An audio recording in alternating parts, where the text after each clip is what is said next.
6, 5, 4, 3, 2, 1.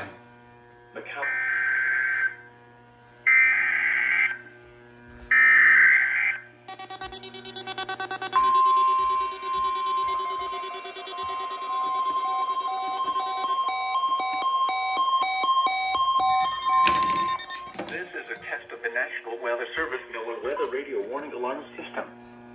This test is conducted every Wednesday between 11 a.m. and noon local time, unless there is severe weather in the area, in which case the test is postponed until Thursday. Again, this is only a test. There is no severe weather in the area at this time.